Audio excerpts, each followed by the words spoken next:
Pessoal, tudo bem? Eu sou o Matheus, esse é o primeiro vídeo do meu canal. Quero postar mais, enfim, vamos ver como isso aqui progride. Tô postando da forma mais despretensiosa possível pra falar de O Caminho dos Reis, ou The Way of Kings, que foi como eu li aqui.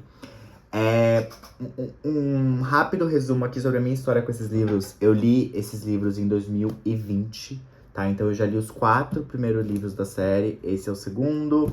A gente tem aqui também o terceiro livro e o quarto livro, que é esse daqui. Então eu li esses livros em 2020, e eu não tinha ninguém pra conversar com eles, porque esses livros ainda não tinham sido publicados no Brasil. E agora a Trama tá publicando, ela já publicou os 3 primeiros volumes. Então isso é muito legal, incentiva muito aqui a gente ler fantasia no Brasil. A gente sabe que é um mercado um pouco mais nichado, mas que vem crescendo. Então eu quis fazer esse vídeo porque acabou de lançar o 5º livro lá fora, e eu tô já na metade do livro e, enfim, tá sensacional. E como tá no momento quente pra falar desses livros, eu queria divulgar esses livros pra vocês, pra gente conseguir tornar essa comunidade cada vez maior e fortalecer o mercado de fantasia aqui dentro do Brasil, tá?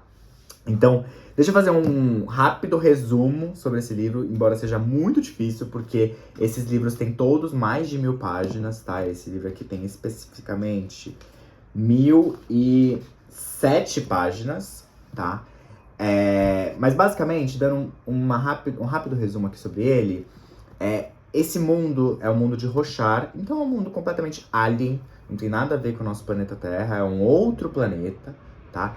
E ele é muito baseado em tempestades. Então, de tempos em tempos, enfim, toda semana basicamente, tem uma grande tempestade que vem nesse mundo. E ela sempre vem de leste para oeste. Então é sempre o mesmo. Uma mesma tempestade, basicamente. Eles têm um caminho. E toda essa ecologia desse mundo, a geologia desse mundo é baseada nessas tempestades. Então, por exemplo, esse mundo ele não é um mundo plano. É um mundo que tem muitas montanhas por conta da destruição das tempestades. Os animais todos têm uma casca de proteção para se proteger dessas grandes tempestades. Toda a questão econômica desse mundo é baseada nisso, porque eles têm, né, pequenos cristais que, quando colocados em contato com a tempestade, né, ali para fora, quando a tempestade passa, esses cristais sugam a energia da tempestade e esses cristais são vendidos. Cada cristal tem um valor e é como se fosse a moeda dessa região, tá? E é por isso que chama The Stormlight Archive, então a luz da tempestade, tá? É o grande motivador desses livros. E também, né, mais futuramente, não vou nem dar spoiler, mas sugando a luz da tempestade, a gente acaba tendo aqui propagações de magia diferentes. Então cada pedrinha, né, cada cristal tem um tipo de luz que acaba formando aí diferentes tipos de magia. Mas não vou entrar em detalhe, porque, enfim, não é o grande motivador desse primeiro livro. Isso vai ser mais importante mais pra frente. Mas já adiantando que a gente claramente tem magia aqui, já que a gente tá falando de um livro de alta fantasia, né? Bom, a gente tem aqui 3 principais, né? Agora que eu expliquei um pouco do mundo geral pra vocês, a gente tem 3 principais personagens nesses livros de ponto de vista. O primeiro deles é o Kaladin, que eu diria que é o mais importante, principalmente nesse primeiro livro. O Kaladin, ele é um cirurgião, tá? O pai dele também é cirurgião. Não é dito idade, mas eu imagino que ele tem ali os seus 20 anos, tá? Ele acaba sendo recrutado pra guerra.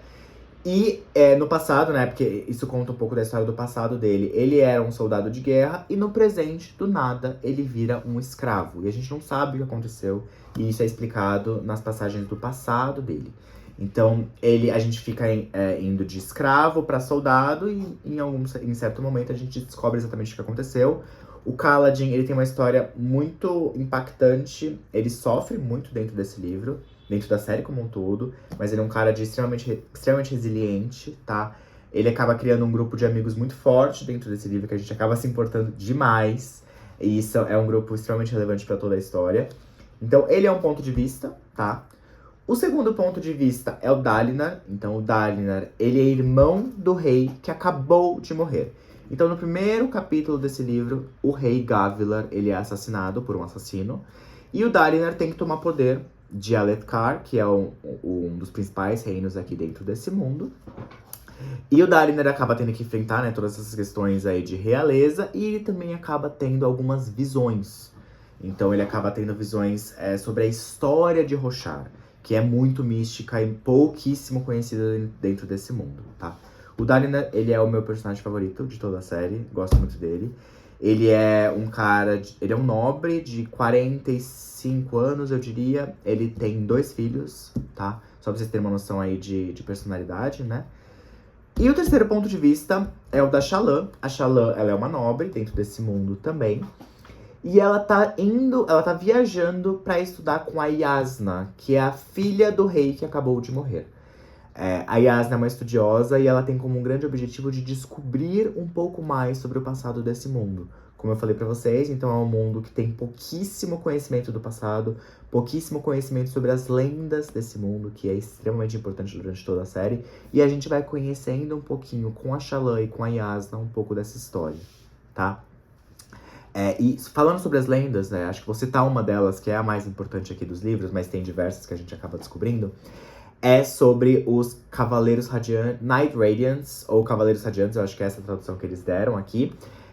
Então, os Cavaleiros Radiantes eram um grupo de pessoas que salvaram Roshar contra os Voidbringers, que seriam os vilões aqui.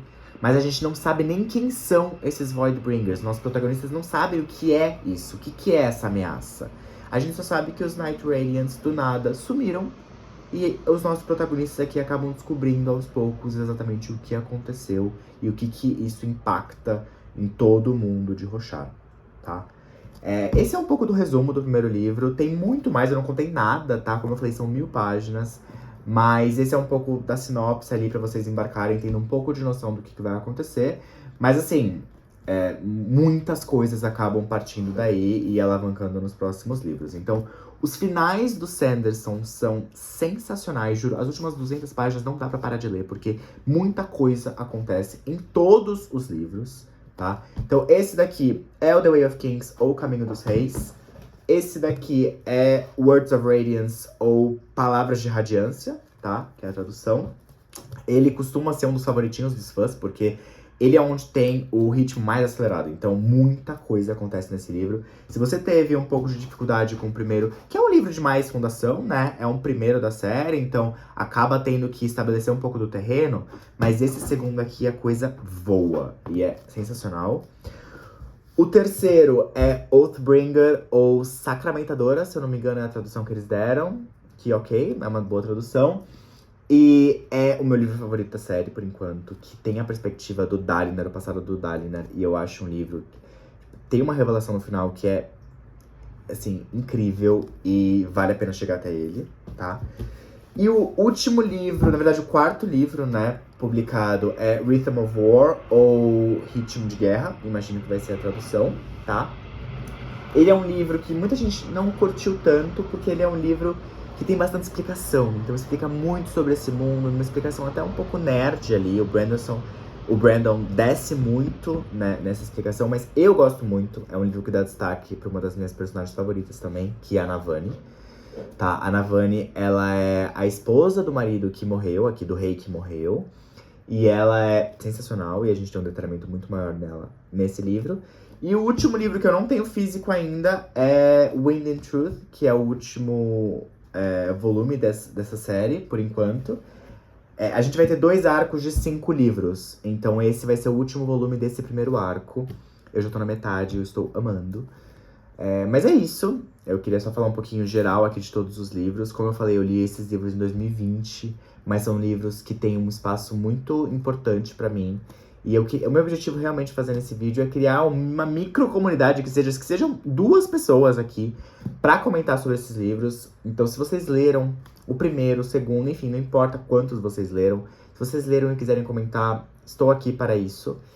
E espero que a gente traga mais o nome de Brandon Sanderson aí no Brasil. E é isso, pessoal.